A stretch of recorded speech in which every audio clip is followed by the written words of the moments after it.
One, we'll go ahead. Okay, I can take that note off.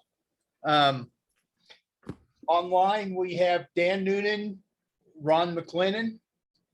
Ron's a board member. And then in the room here, we have Mark Paliza, Andy Loudermilk, and Diana Dietrich. And both Andy and Mark are board candidates. Along in the third one that we got information from was Scott Gillen. So we have 3 candidates for 2 positions this year. So I want to welcome everybody. Obviously, Joe's a past board member and president, and as well as Eric, and they are very important to our being where we are as financially strong and sound HOA as we are, and many thanks to them. So the purpose of this academy is to primarily to give board candidates information as far as roles, responsibilities for the board, background information for the property. And it's primarily for them, but also for any other owners that just wanted to learn about board activities and history of the property and things of that nature. So a couple ground rules. We're going to shoot for about 60 minutes. We'll have a little more housekeeping take care of this one, getting everything kicked off. I already said primarily for the candidates. It's not a campaign appearance. We don't want you campaigning here. And by the same token, for anyone else, it's not a time to try and put candidates on the spot asking them questions. Focus on the learning experience for everybody. And we also do not want any outside issues being brought up. If somebody has an issue with the board they want to talk about, now is not the forum to do it. So, and we'll shut that down quick. So with that,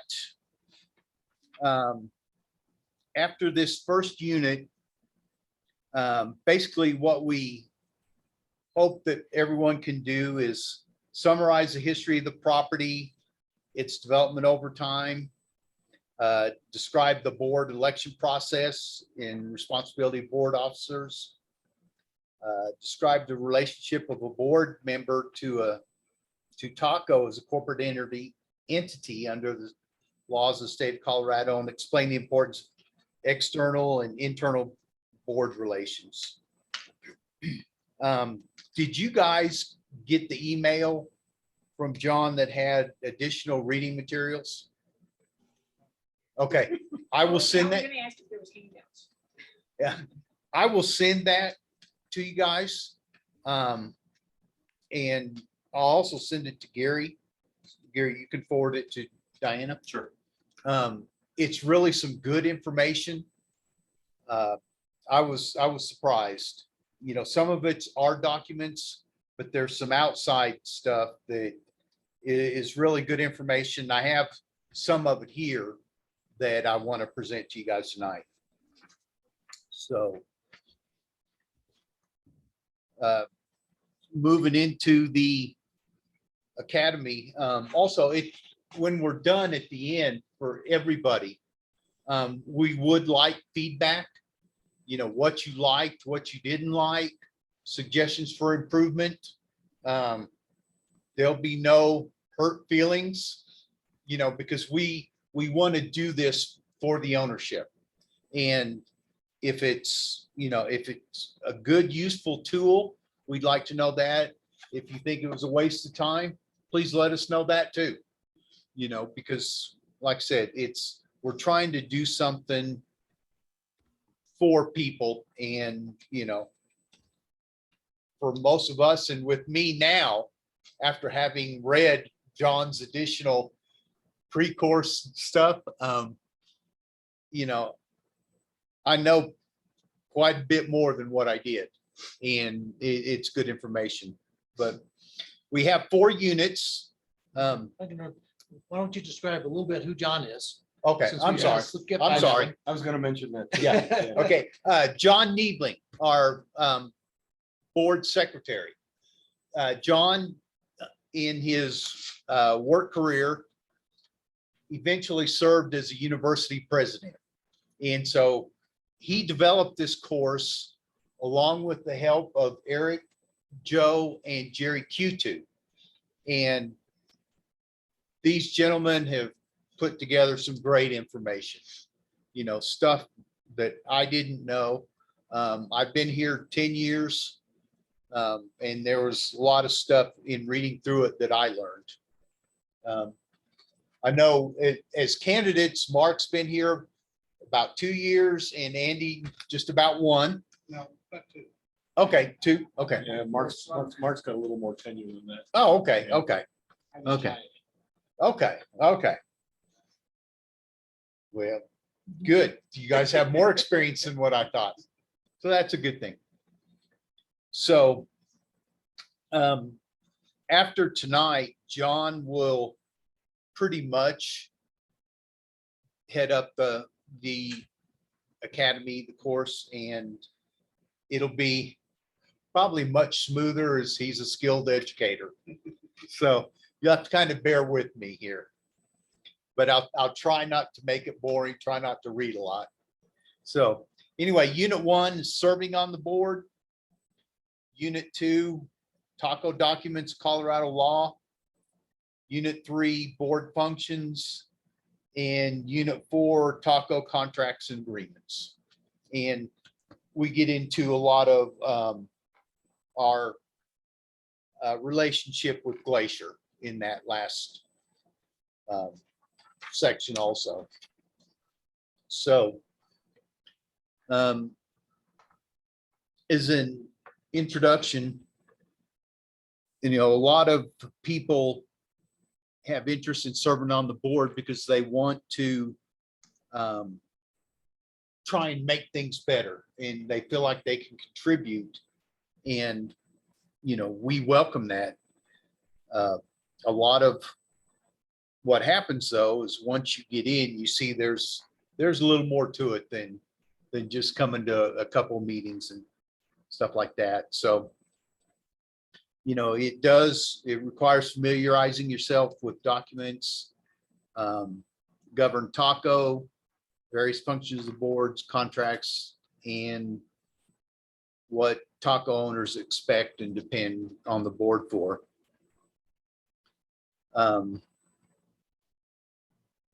Going ahead and jumping into it,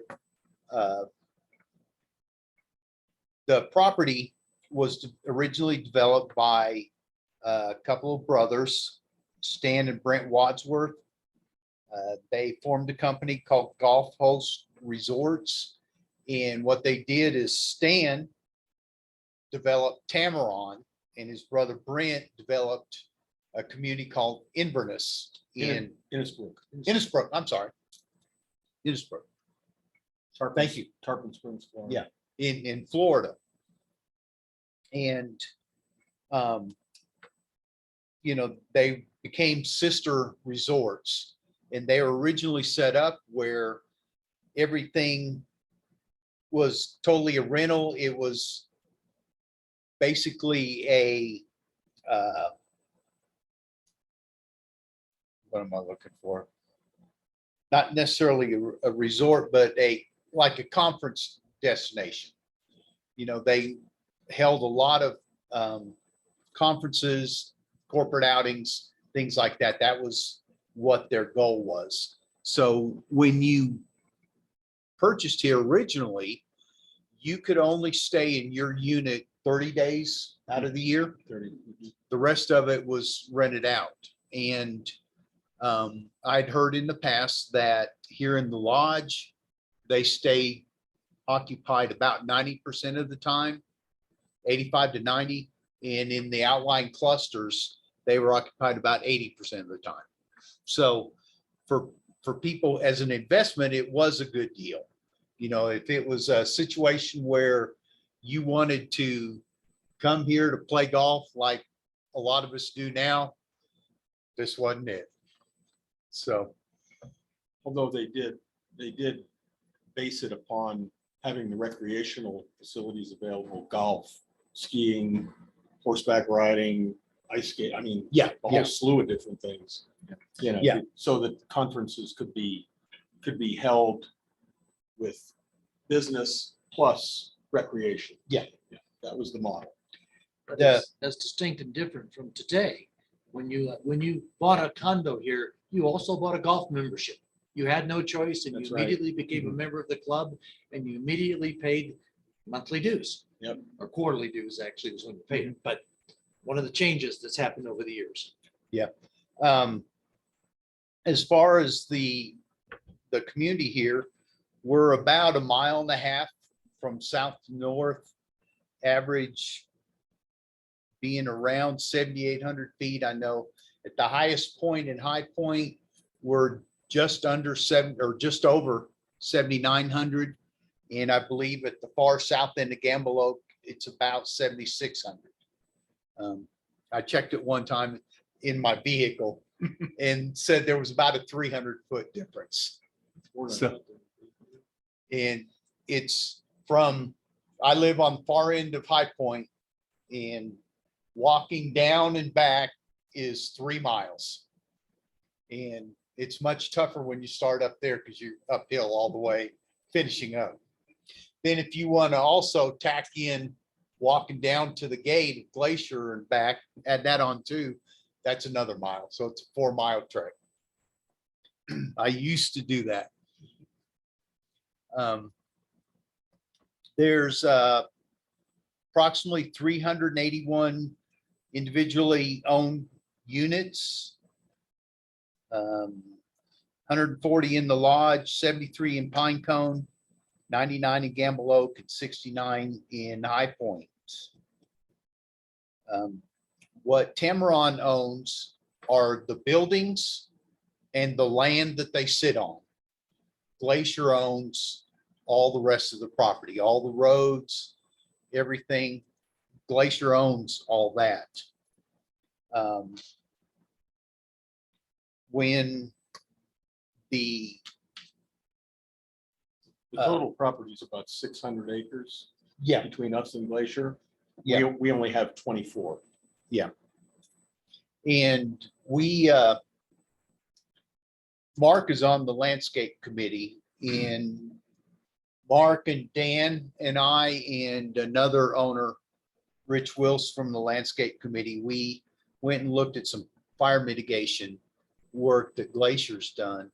And when we were talking to the girl that was taking us around, Kelsey O'Brien, she was telling us that Glacier owned about 1,000 acres now.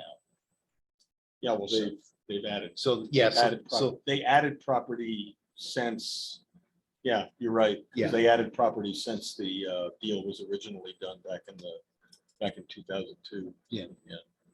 so anyway, the Wadsworth started their developments they purchased land in 71, started developing 72. Here at Tameron, the lodge, Gamble Oak, and Pine Cone were completed by 76. Then we had all the stuff in the late 70s, the gas wars, economic downturn. So High Point was completed between 82 and 84. The original plans had also called for, I believe it was 2 additional buildings in High Point where that housing addition is, the estates at Tameron. But That's why the product, remember that map? yes, I wonder yes, Why they still, the Plata County badges that still is Tameron. yes, that's the reason why. That was the original plat, had 2 more buildings there. An interesting side note about 70, 71 timeframe when Innisbrook that Rick referred to in Florida predated Tamarack. It was already built and running before the brothers decided that they wanted to put together another resort similar to that. And they specifically wanted a place that combined golf and a mountain environment and skiing.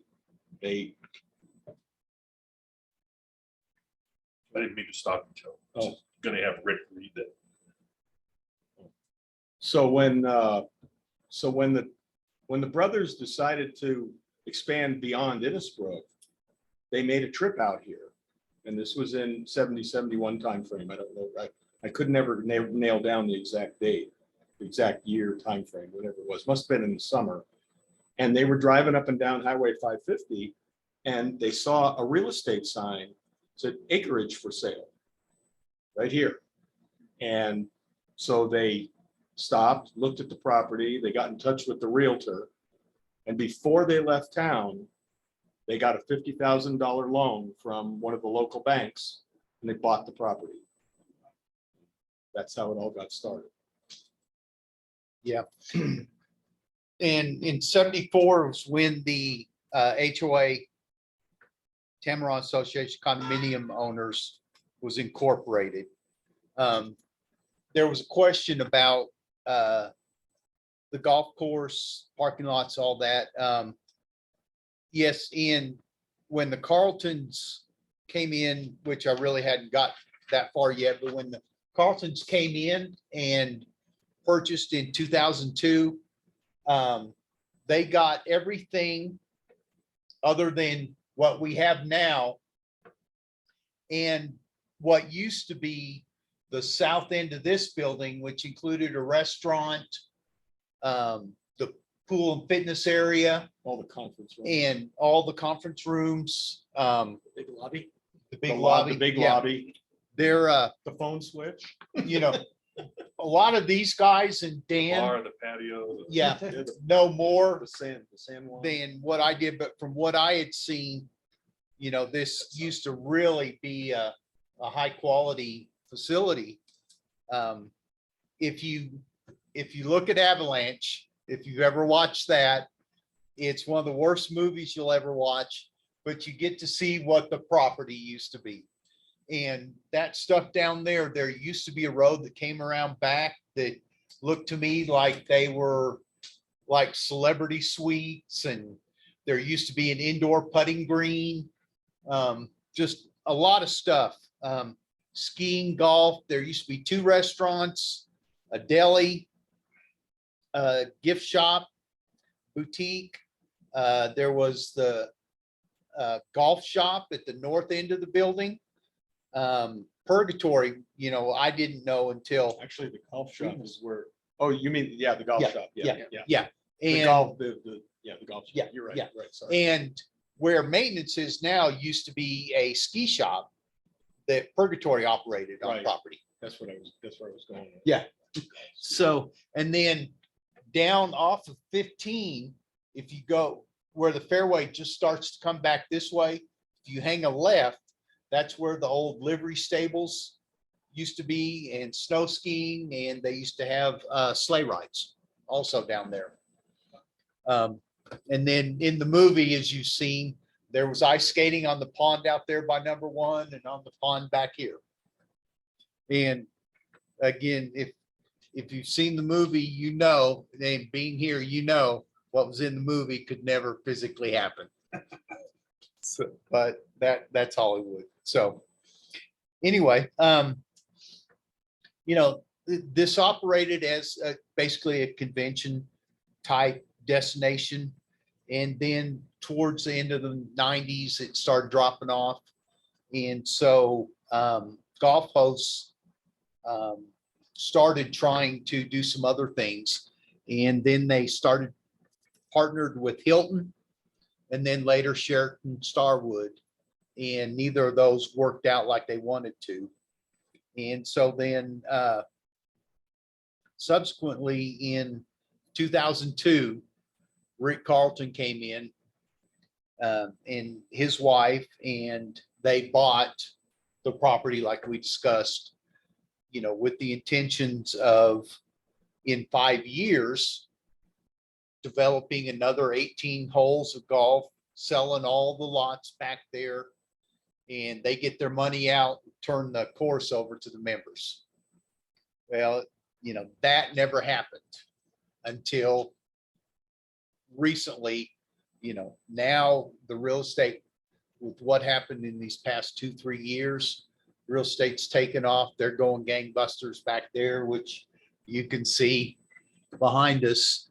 And in reading the minutes of one of their meetings, one of their board meetings, right now, their plan is they were shooting for 2025. The Carltons will turn it over to the members. So we'll see if all that comes to be.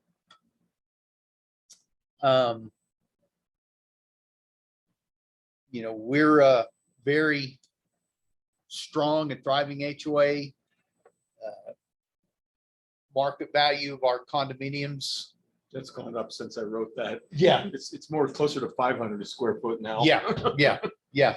There's, most of them sell. Well, you can't buy anything here for less than 200,000 now. Our smallest units can't buy for 200,000. Some of the small ones that have been completely redone now are pushing 300 and more. There was one in High Point that sold for 350. So Well, there, and the good news is, at least according to some of the people you talked to in the back, Glacier properties are approaching $1,000 a square foot. We have a friend over on Stagecoach that just put one up at 1,000. Which we're just gonna get dragged along. so, my guess is you can't buy anything back there now for less than $1.5 million. And probably pushing closer to 2. I was talking to some of the guys back there that I know the other night. They were saying that $800 a square foot is the floor right now. 800 a square foot is the floor right That's unfurnished. now. Jerry's Which, Huh? up. Jerry's up. No. welcome, okay, he's not. Hi, Jerry. Welcome, Jerry. Jerry is also a board member, and this is his second time being on the board.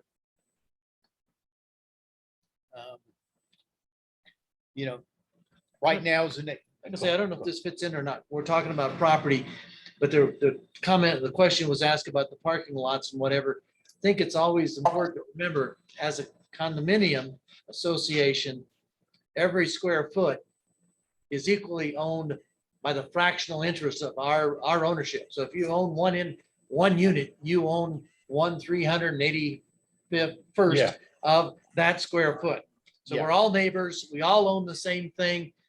You may think that deck in front of your house that you scrub every day or every year when you come up here is quote yours, unquote. It's not. You're just being a good custodian of our shared property. Yeah. And that's the reason for not having hanging plants, bird feeders and stuff off the front decks, because they're common interest. The back decks, that's fine. But the front ones, they're all common interest elements. And so we want to maintain a good sense of eye appeal for everyone. Coming back to HOAs, we've got good contracts for all our utilities. A lot of that is thanks to these gentlemen and Jerry. We used to get everything from Glacier, and then several years back, Joe started with internet and TV, and we ended up going out on our own on that. We got much better service at a substantially lower rate. And at that point, from everything I've heard, Rick Carlton decided he was going to get out of all the utility business. And so eventually they have done that other than water. He still owns the Elbert Creek Water Company, but everything else, they divested themselves. And like for TV, all the owners in the club back behind, they're on their own. If they have DirecTV, what's the other one? Dish Network, Dish Network, whatever, yeah. they can get whatever they want, they're on their own now. So, and that's really due to us pulling away from it. So they do have a common internet supplier, same one we have. Yes, They have yes, Ting, yes. they have Ting just like we do. Yeah, but they actually kind of co-opted them before us. I think they're in fact, see, whereas we get billed by Ting for one whole, one bill, and we just Uh-huh. divide it up. Each one of their owners back there is billed individually from Ting. Okay. And their service is a little bit different from ours, because I talked to Norm Pope earlier, I think it was today. And he said, yeah, Ting brings the signal up to the clubhouse, but everything else inside Glacier Club is Glacier's. Norm has put that together, which I didn't know. I thought all of it was Ting. But they just bring the signal in through the fiber cable. Yeah, well, Cedar Network, Right. which is the company that was before Ting, they proofed out and ran all the fiber optic cable out to all the areas, just like they did here. I'd have to get the full story from Norm, but that's what he told me. I'm pretty certain that's what happened. And then in conjunction with a lot of that, we now have the facilities down here at the end of the building. The opportunity for taco golf here on the Valley Course and all that. These guys were instrumental in negotiating that contract with them. And I, for one, am extremely happy that all came to be. So. But the golf courses and the facilities at the far end, the swimming pool and the gym and everything, that's totally owned by Glacier? Yes, yes. So there's We- nothing that Tamron donate or gives to them except the individual members having memberships? Well, That's, yeah, Yes. by contract, we have a right to membership in those facilities, the Valley Golf Course and the pool and fitness facilities Right. at the south end of this building. Yes. But the condominium association itself doesn't have any connections with the golf courses or the gym? Only that we have a contractual Yeah. relationship Yeah. with Glacier that provides that we are guaranteed access to those on a membership basis, optionally by each of our owners. Yeah.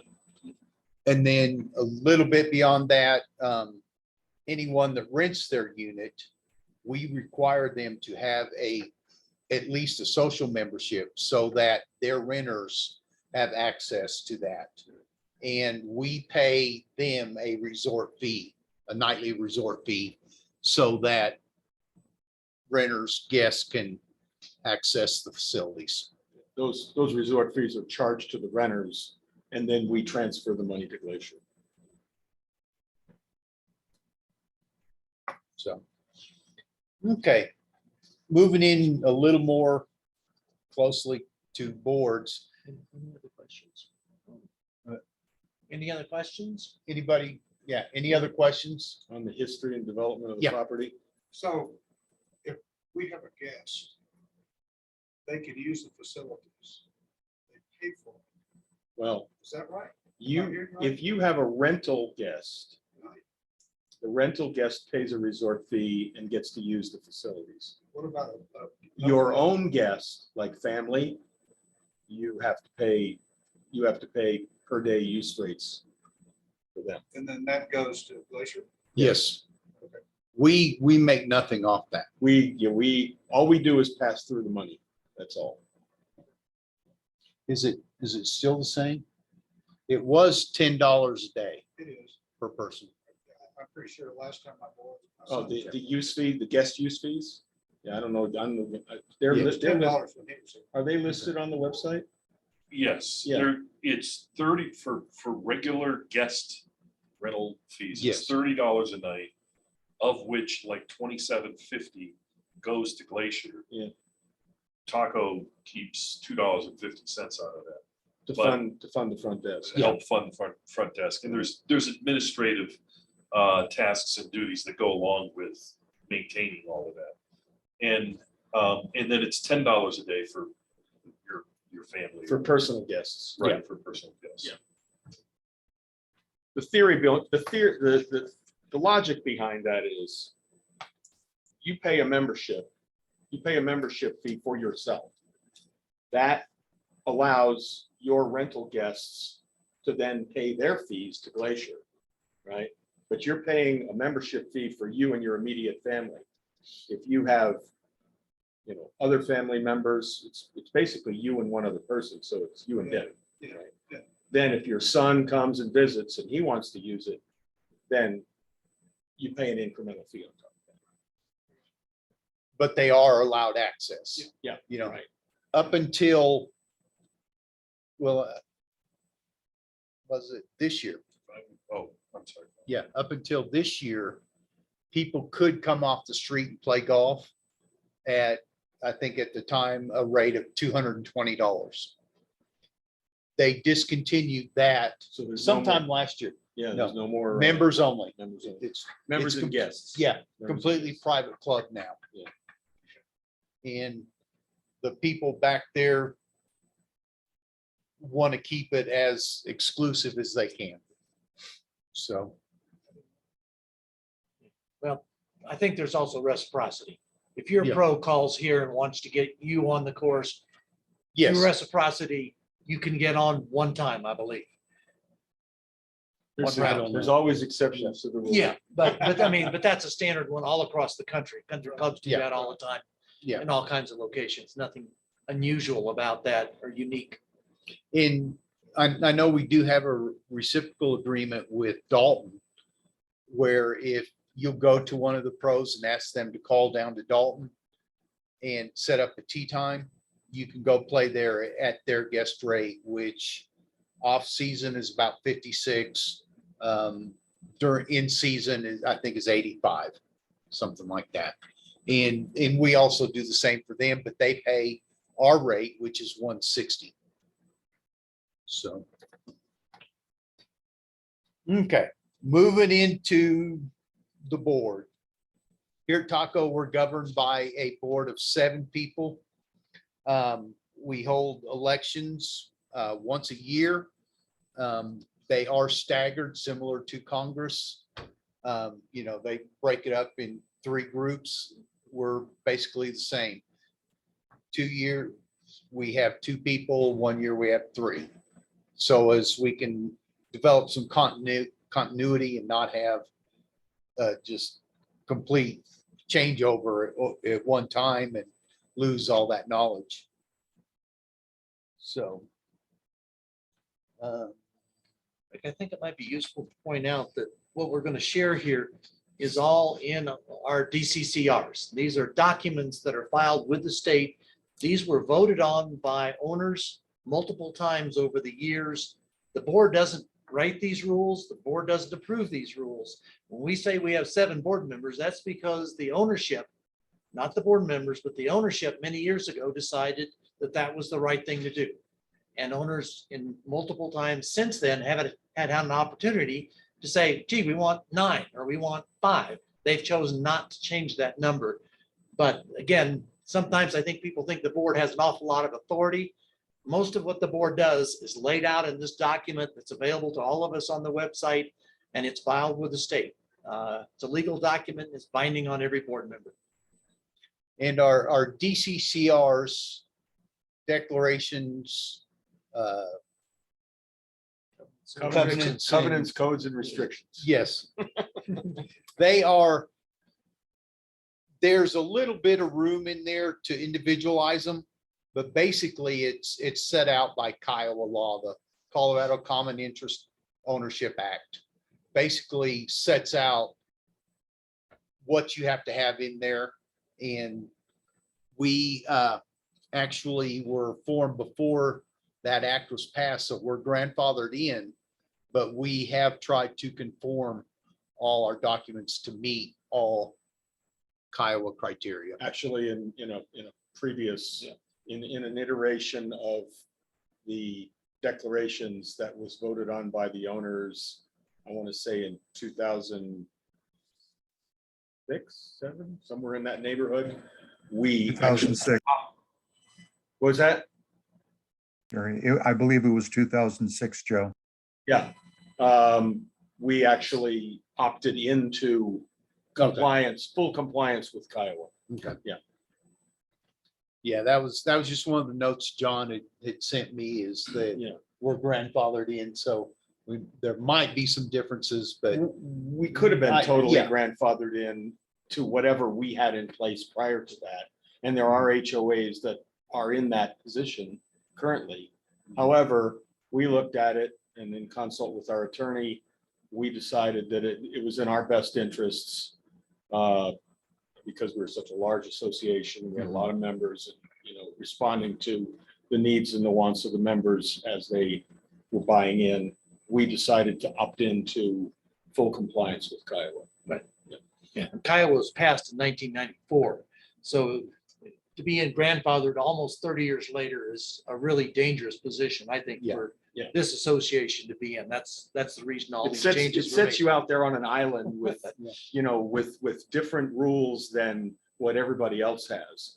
And we just looked at that as being, with the size we are and the number of owners we had and the different interests that they had, where they coming from all over the country, we thought, nah, we don't want to do that. and we're hitting a lot of things that I had planned on touching on later. Like our roles and responsibilities, and we'll go ahead and say it now. We as a board, and since I've been on it, which is 5 years, we never do anything that is contrary to what our documents allow us to do.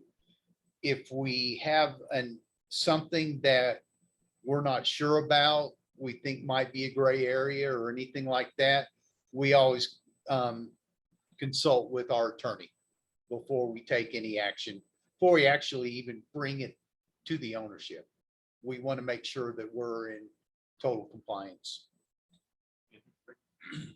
I don't know if you plan to do this today or at another meeting or what, but at some point, you might want to explain the difference between the DCCNRs, the bylaws, and the rules and regs, because Eric, you used the word rules.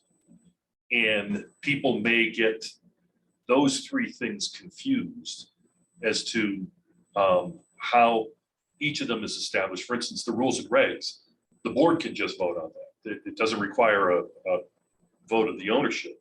I don't even know about the bylaws. Well, Bylaws, Simply stated, the DCCRs are the rules of ownership, the rights and restrictions of ownership that are given to owners when they buy here. Everything associated with that. The bylaws, on the other hand, govern how the board operates and I don't want to use the word enforces, but applies those rules that are in the DCCRs. So the bylaws are basically, they govern how the board functions. Okay, right. And then the rules and regulations are just those. They're over time, they're the rules and regulations of around the property, where you can park, where you can't park, whether you have to have your dog on a leash, obviously, up, right on down the line. No noise after 10 o'clock at night, those kinds of things. And I'll be honest with you guys, until I started preparing for this, I was pretty fuzzy on all that stuff. But I didn't need to know. I had experts here and with John, so I didn't need to, but now I I do understand, and it was kind of a question that I dreaded. And I didn't think it'd be Gary that would ask it. But Sorry. yeah, and basically the DCCRs and the bylaws are spelled out in Colorado law, you know, as far as what needs to be in there. Your rules and regulations are pretty much unique to every property. Every property can set up, an HOA can set up their own rules and regulations based on what the ownership wants. Well, then, and there's a fourth item in there, and that's policies and Policies, procedures. And Kiowa does govern that there be nine specific policies and Responsibilities, procedures that all HOAs must have in place. We've got them, by the way. Yeah. They're listed on the website. One other thing that I didn't mention earlier, and none of us had, we are the largest HOA in Southwest At least Colorado. Southwest Colorado. And what Christina, our attorney, had said is the Four Corners area. And that's their practice. She does solely HOA law. And she represents a majority of them in the Four Corners area. And we are the largest. So, okay, jumping back to this, you know, a little more on point. People interested in serving for the board, what we do is we send out invitation every year and ask by a certain date that people who want to or are interested in running for the board submit an letter of intent. And then we also ask them to submit a resume or information that you feel qualifies you, your background, things of that nature. That's generally sent to Gary. It's sent out at the behest of the board secretary. Goes to Gary. Gary forwards it to the secretary. Secretary then takes it from there, and then we send out the ballots prior to homeowners week and the September board meeting. And we usually count all the ballots, which we've just in the past couple of years got it in place to where we can accept electronic ballots, you know, because everybody's wanting to move that way.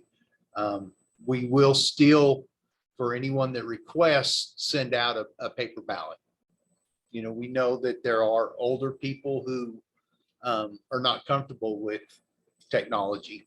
And so we don't want to inhibit anybody from having a voice in how we do things. So we're, you know, our preference is electronic, but we will still, for everything, anybody that requests, we'll give them paper ballots for elections, voting on any proposed changes, anything like of that nature.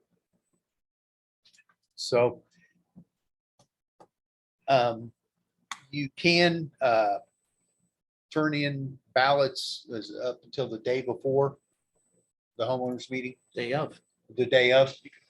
Well, yeah, you can hand them in the day of. Physically handed in Yeah. can be. Yeah, right there at by the meeting. mail, it has to be the day before. I think it's the- Physically handed in on the day of, and then also at the homeowners meeting, we ask for nominations from the floor. These are the kinds of things you find in the bylaws. Yeah. Voting rules and things like that.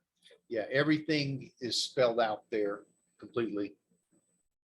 Then in order for the election to be valid, there has to be a quorum of 35% of the votes in the association, which under our current numbers now would be 133 people. We need to have 133 ballots. Currently 378 votes in the association. Mhm. That's equivalent That's equivalent to one vote for each individually deeded unit. And there's several owners who have multiple units. Yep. Okay. So that number's getting smaller. Yes, It was a couple of years ago, we had what, 270, 278 owners, and now we have 315, maybe? 300 and, well, I think the website says 311, 11. but I think it's between 310 and 315. Yeah. I've got to update that Yeah. map. So the tendency towards owners owning multiple units is the trend is down on that. More owners have one unit rather than multiple units. in, Or owners who had multiple units as investments. Are divesting have of divesting those investments, yeah. in rental units have decreased from what they used to be. When I purchased in 2012, we had 8 full-time residents. Now there's approximately 60.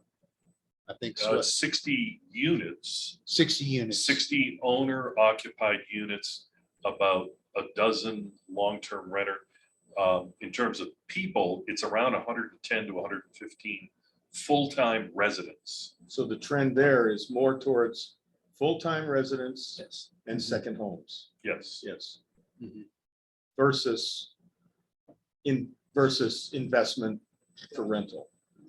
And vacation homes. And I remember seeing the advertisements back, I bought in 99, and seeing the advertisements by Sheridan, 275 units, 5-star hotel, Yep. 275 rental units. Yeah, yeah. And now there's, I think it's 120. When I first bought here in 91, there were 250 plus units in the rental pool. It was a rental pool. Rental pool then, yeah.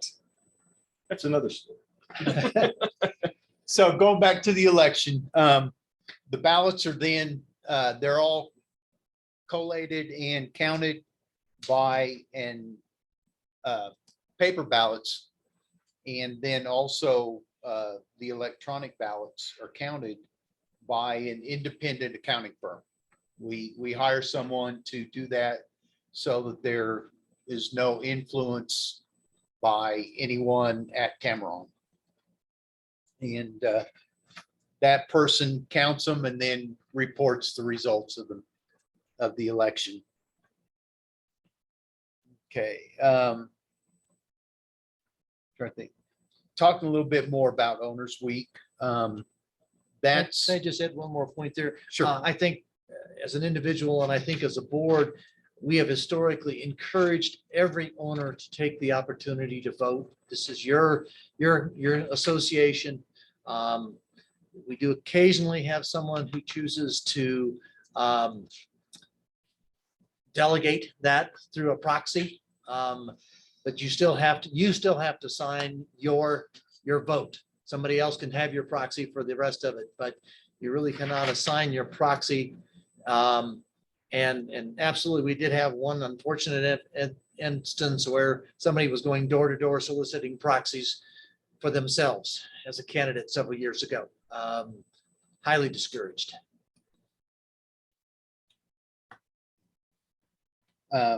Another thing, newly elected board members sometimes don't understand if they're new to boards. They do not, as individuals, speak for the board. The board speaks as an entity. And so they can't commit anything for the board or anything of that nature. And the board can only conduct business at a duly noticed and scheduled meeting. If, say, the board went out to eat or something and they started talking about something pertaining to HOA business, most usually someone will speak up and say, hey, we can't do this, because we have a quorum of board members and we're not allowed to discuss business without being in a duly noticed and scheduled meeting. So, okay, going into our documents, they call for 4 officers, president, vice president, secretary, and a treasurer. The president and vice president must be elected board members. Kiowa says you do not have to have a vice president. You do have to have a president, but you don't have to have vice president. Taco always has had a vice president. The secretary and the treasurer do not have to be board members. They can be owners, but they don't have to be on the board, which is a role that Joe is filling right now. He's not an elected board member, but he is our treasurer. And John last year filled that role as secretary. Last year he ran and he was elected, and now he's a board member, but those 2 positions can be non-elected personnel. Let's see. It says really the board president has the heaviest burden of responsibility for the operation of the association. The president is the board and the association's liaison with the Taco staff and works closely with Taco's general manager. And the president presides at all board meetings, sets agendas for meetings. Getting back to the owners meeting, the president presides over the meeting, but does not set the agenda for the meeting or anything else. All of that is in the documents. It's exactly the same every year. It's prescribed in the bylaws for the exact, in the order of business is exactly the same every year. It's set out and we have to follow that. And I think if John were here, he would say there is no agenda Yeah, for the owners meeting. Yeah. It is an order of business. it's an order of business. Yeah, there is no agenda. It's an owners meeting. It's not a board meeting. And typically what we do is we have a board meeting the day before where we'll take up any business and do that. And then the board meeting after that. We have 4 meetings, typically 4 board meetings a year. We'll have one in end of January, beginning of February, one in May, one in September, right before the owners meeting. And then usually the end of October, beginning of November, we'll have one in conjunction with a workshop to establish the budget and for the board to approve the budget and send it out to the ownership for approval. When I say approve it, approve what we've done and send it out to the ownership for full approval. Okay. The board secretary is responsible for taking the minutes at all board meetings and also takes minutes at the annual owners meeting and presents them for approval by the owners. The treasurer's responsibility monitors the annual budget, reports to the board, the finances, investments, results, and works with the general manager to make sure the funds are used appropriately and efficiently. Let's see. I just, while you're reading down there, add one other thing back on budget. Again, the documents actually do pertain in that subject area as well. There is a ceiling at which the board is allowed to raise the annual budget year over year. has not been an issue the last several years. When you got 9, 10, 11% inflation, it could be a pinch point this year. I'm not on the board, but that is a built-in protection for the ownership. They would have to vote in, I think they'd have to vote in favor of a budget larger than that number. It's actually the DCCR is prohibited. Okay, Yeah. so I'm not sure if there's a provision for Well, getting past that prohibition or not. I would say it prohibits the board. So I think if you got an owner's vote, that would trump the DCCR, but you'd have to ask an attorney. That's right. Hopefully we don't have to face that. But we've never Never. raised the quarterly dues more than 4%, 4.5%, something like that. And over time, I think the average has been something like 2. Yep. Something in that range, 1.8 or 2, something like that. Yeah. Okay. Then officers and their duties are established in associations documents, description of their duties derived from Kiowa. Which that then kind of takes me to one of the things John had. It's a law firm that deals in homeowner and condominium ownership law. It's called Orton, Kavanaugh, Holmes and Hunt. And this information that we'll send out to you tells you how to get to it. You go to resources and articles and 21st century issues. And then under there, there's an article that says board member duties and liabilities in Colorado owner associations. And I'll just hit a couple of things here. It starts out, talks about types and numbers of associations in Colorado. And then associations are typically private, nonprofit Colorado corporations. The Colorado statutes that apply are Kiowa that we talked about, and also the Colorado Nonprofit Corporation Act. Associations have a perpetual life and rarely go out of business, file bankruptcy. You know, with the laws of Kiowa, there'd have to be some pretty major stuff, people be in some pretty big trouble for an association to get that deep in debt. It's been one in Durango in the last 5 years. So then another section's duty to act within scope of authority. Directors owe a duty to their associations and to their members to perform their duties in accordance with the authority granted to them by statute and in the association's governing documents. If directors exceed this authority and damage results, directors may be personally liable for their unauthorized actions. You know, then it also goes in and talks about duty of care.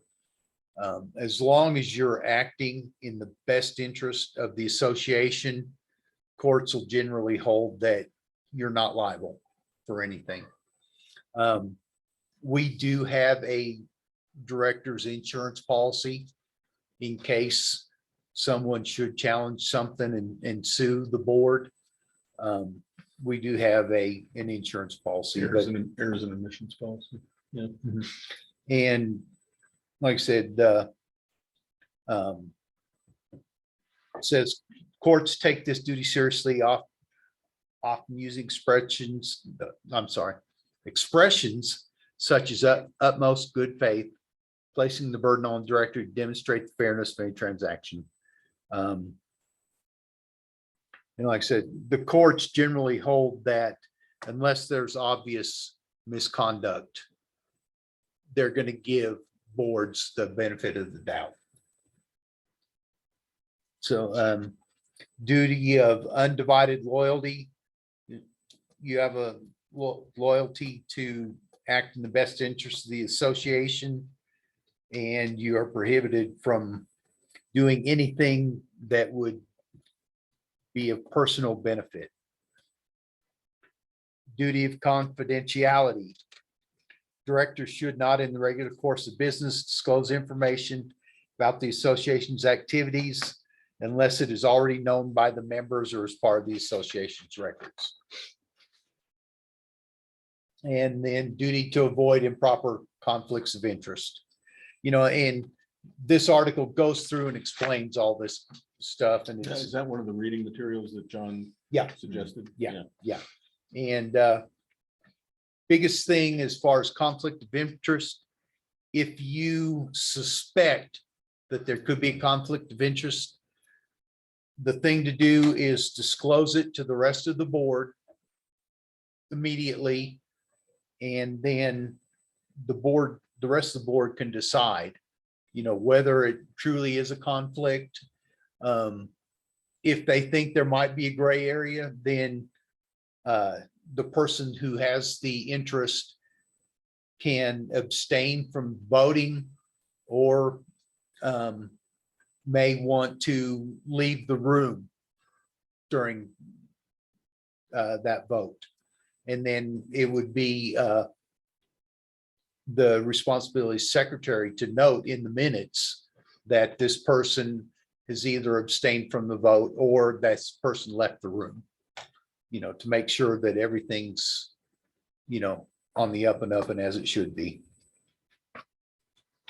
So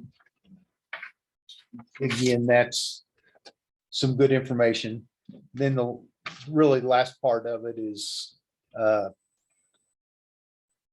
well, that is that. There's more information about conflicts. And I think different people take different views of it, but I mean, that happens, I would say at least once a year. I mean, for example, if you're proposing an alteration to your unit, some people consider it a conflict of interest to sit there and listen to a discussion about their unit because they think they are a chilling force on that discussion. I know, for example, in my own case, I just left the room till the vote was taken. So it's not unusual. It's not necessarily something sinister. It's just you don't want to put yourself in a compromising position where you can even possibly be conceived or viewed as being less than impartial. Yeah, I was in the same position during the Pinecone remodel. I asked for a small modification to my closet, the outdoor closet. I just, when the discussion came up in the board meeting, I just left the room. So would the board approve that? I mean, if you have, if you want to have something changed to your unit or somebody wants to do something, they bring it to the board and the board decides whether or not that work. The architectural, there's an architectural review process where if you want to make a modification to the exterior of your unit, like adding windows is a common one. So it's just the exterior, it's not the interior. Right. Well, you know, the interior, you within limits, you can do pretty much whatever you want, but you've got to submit your plans to the office through Right. Gary. Right. And make sure that's all covered, what you're going to do, electrical, plumbing, things like that, changing walls. Sure, you can do that, but the architectural committee doesn't govern that. The architectural committee governs anything that happens to the common areas of the property. Yeah.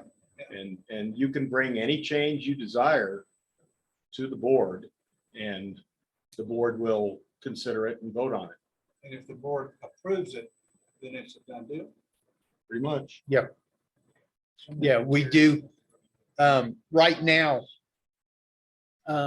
we are contracting our maintenance service.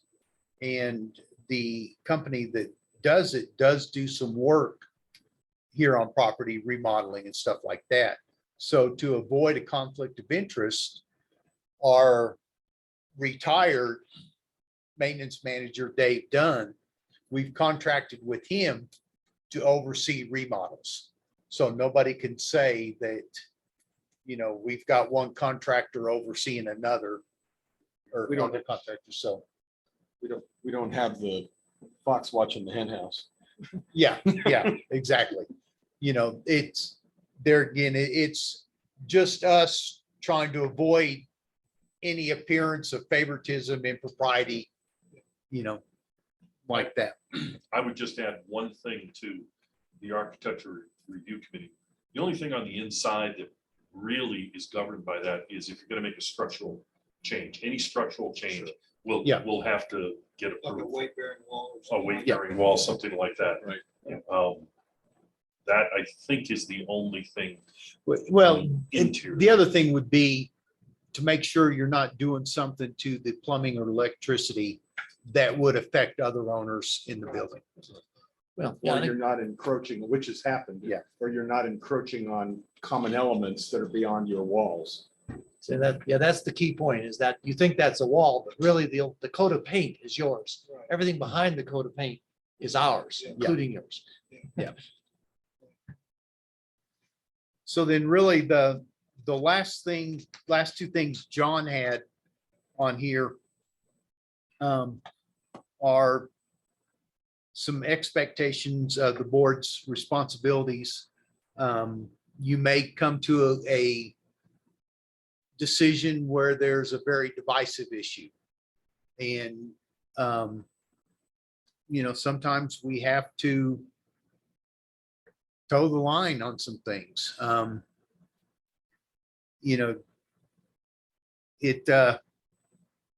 There are some times, and we've had some issues, not very often, but occasionally, that have divided the homeowners into a couple different factions, and it becomes a little bit of a tough situation, and that's just something we want people to be aware of. Before we got all this, there were a lot of rumors going around about what was going to happen. A lot of it was not true. It was people just throwing stuff out, but it divided the ownership into about 3 different groups. And it was very contentious around here for a while, for a couple of years. And there were a lot of people who ended up leaving because of it. They missed out on a lot of the good stuff we got, but that was their decision. That, and then confidentiality. Again, anything, from time to time, we'll have executive session during a board meeting, usually at the end, after we've conducted all the other business. Anything that's discussed in executive session cannot be repeated, because it's usually something to do with maybe a personnel issue, a legal matter.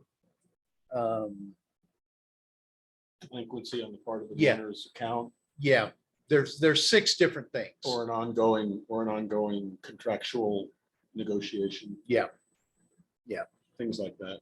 And, if someone would discuss what was said there, and our attorney had been a part of it, then you've breached attorney-client privilege. So, it's important to maintain confidentiality. So that was really what John had for this first section. And we'll come back here and see if we did it.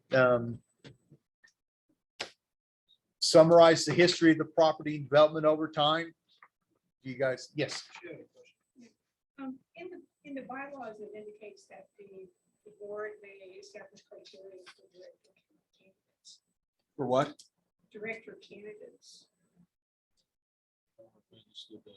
Criteria for director candidates. Oh, And so I was wondering if the board may establish criteria for director candidates, I see. other than being current on their payments through the association or to be placed on the ballot. So has Taco expressed any other criteria specifically for director candidates, other than being an owner and being current on their payments? Not really. No, I mean, not since I've been involved. And I haven't seen it. And that's 7 years now. I ran one time and was not elected. I then ran again the next year and and was elected to the board. And it's interesting, and Joe can maybe add more to this, but once upon a time, when we had our original set of documents, there was appointed by the board a committee to pick the candidates who were most appropriate to stand for election, And nominating committee. a nominating Nominating committee, committee, if you yes. will. And the membership basically gave us feedback, and I wasn't on the board at that time, but I was given the feedback that that was an unnecessary and a not useful screening device. And so it was taken out of the documents, but I guess that wording kind of allows the board to do that, but at this point, this It board says is, May. yeah. Yeah. Haven't done it in years, I think probably 15 years. the letter that goes out every year, and it's boilerplate, so it keeps repeating itself, but I think the letter that goes out soliciting nominations, and you saw it, it went to everybody. I think it's got a couple of bullet points in it that, they're anecdotal, it's,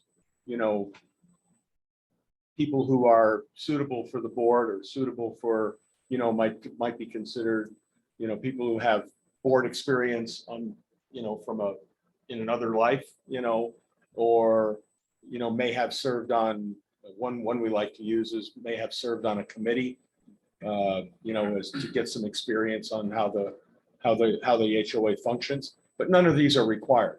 They're just suggested ideas that maybe, maybe if you're going to run for the board, you may want to consider whether you have some of these and whether that makes you feel like you're a good candidate.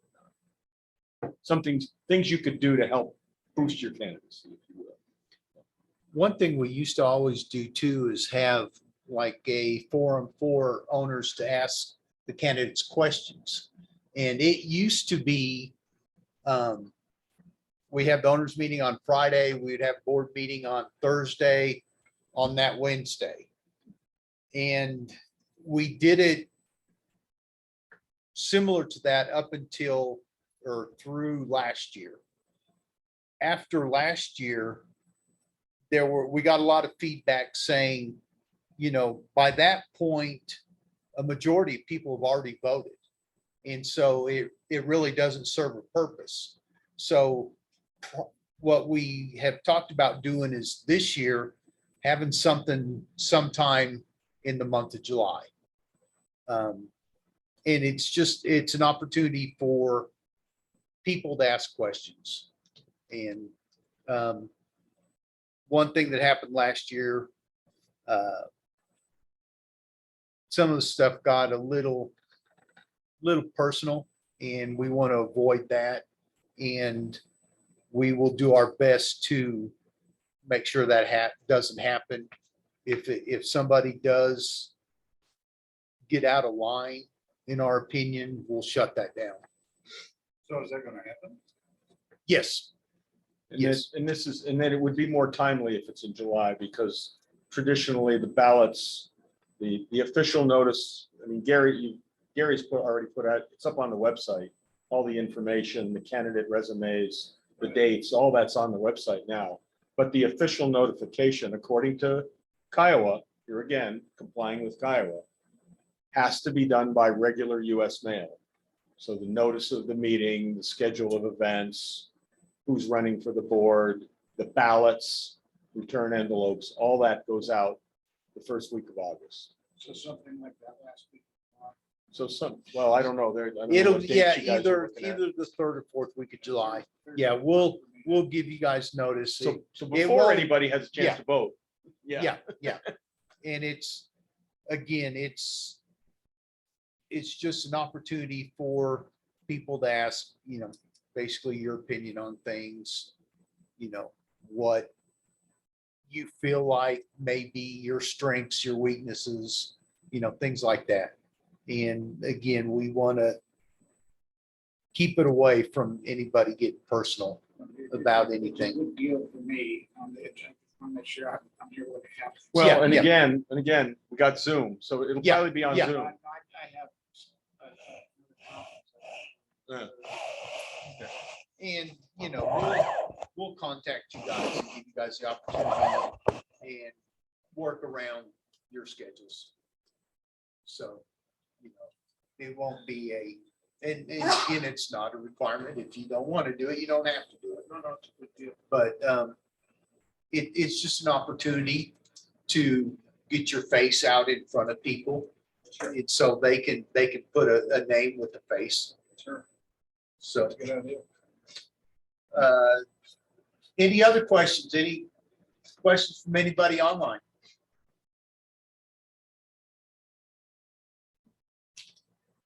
Okay, well then, Somebody, there's something right there. okay.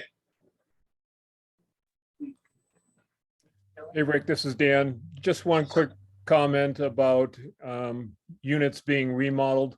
One other major factor that needs to be taken into account is anytime a individual remodels the interior of the unit, they have to make sure that the sprinkler head coverage is not altered so it does not function properly. So that always has to come into play when you're moving a wall or adding or taking away there too. Yeah, and I think Gary has seen an example where somebody went in and put sheetrock in the ceiling and completely covered up the sprinkler. So, yeah, no, we don't as an architectural review committee necessarily approve or disapprove the interior, but I have always told people they need to be in contact with the person overseeing it to make sure that we don't have situations like that come about. Yeah, it's the fire department that makes the final approval. Yeah, I mean, we had one gentleman who wanted to put in a rotating fireplace in his unit. And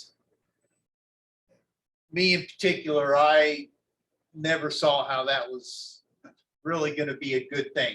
It wasn't just rotating, it was suspended from the ceiling. And then you've got egress and some of them, you got the county egress. They use that for storage. They can't hear you, by the way, online. That's why I moved this, so we can speak up.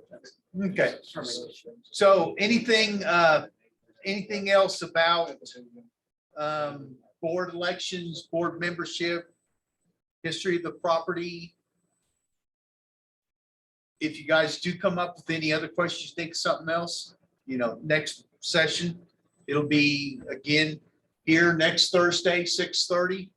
Could you make it mandatory that anybody that lives across Texas has to be here for the board meeting? Are you trying to delay your trip home tomorrow morning? Any way you can work that in. Sounds like a personal issue, You Randy. don't have a quorum, as best I can tell. So you'd like an email saying it's not actually required, but it is strongly suggested. Yes, and if you could, That you would be if you could present. send that to Debbie. And That would even be better. we'll take that under advisement. Okay. Okay, well then, thank you, everybody, and we hope to see everyone again next week. Oh, you do? No, no, we're going back. Thanks for joining, Jerry. We've been up here too.